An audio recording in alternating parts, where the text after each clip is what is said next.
people will say there's a church on every corner, and yet why do we have children in foster care that are not in loving homes?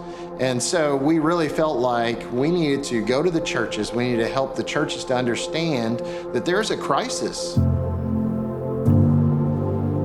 One day, somebody came by my office and said, "Hey, do you know anybody that wants 2 kids?" And I was like, "What?" And he was just like, "That's like a 4-year-old and a 2-year-old." And I was like, I don't know. The next day, I was just driving in my car, and God just started speaking to me, saying, "I know who wants those kids. You want those kids."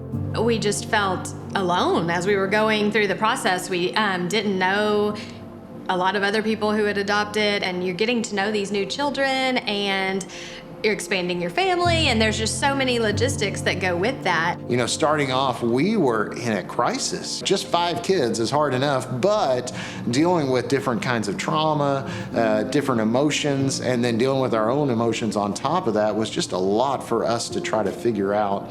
And so we knew that there had to be a lot of other families that were also struggling. And so if we could build that community for these families, then that would help all of us not just to survive, but to thrive. Statistics show that 65% of families doing foster care quit in the first year because of lack of support. So we want to remedy that. There needs to be a huge support system. So that is why we do a lot of what we do is that supportive type role. We want to come alongside families and shepherd them, and we want to provide a safe space, and we want every event and every initiative that we do to be an experience and a ministry that ultimately serves needs of the heart and needs of the family. We provide support groups for all areas in the foster family.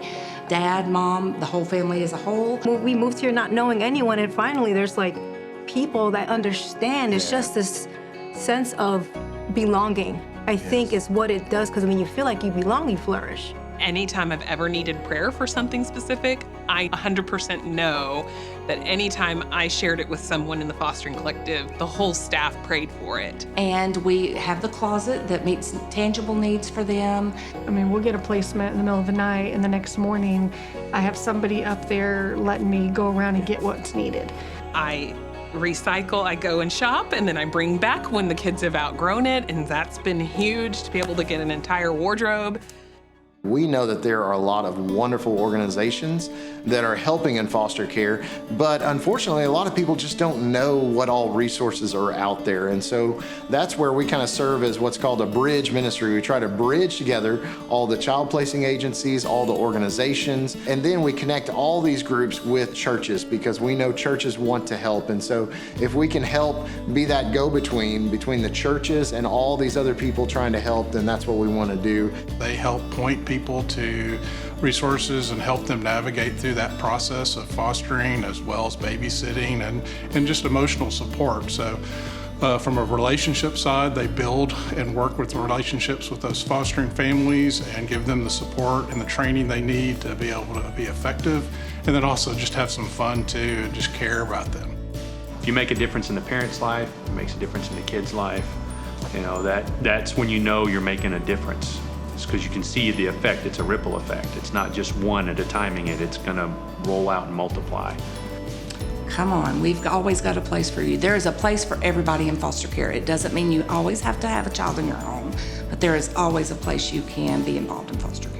So basic could be just something, hey, I'm willing to sort clothes in the closet or do a diaper drive or make some casseroles, to that next tier level of, hey, I want to become a certified babysitter so that I can help transport kids, or I can help tutor, or take them to sporting events, or, give you guys a night off. The beginning training for that is a foundation for, it gives you a little test drive to be around these kids and to begin the process of fostering. And the thing about fostering is a lot of people come in and go, oh, we want to adopt. No, fostering's temporary too. You could just do it for a year or two. We want to focus on recruiting foster parents from the church because they have a loving community already around them, and they are fostering because they feel called by God to do it. And if you feel like God is calling you to do it, then you probably need to do it. If your church wants to get involved, we would love to connect with you. We really feel like, it's God's purpose for the church to wrap around these vulnerable children. And so if we can help your church to do that, then we would love to visit with you anytime.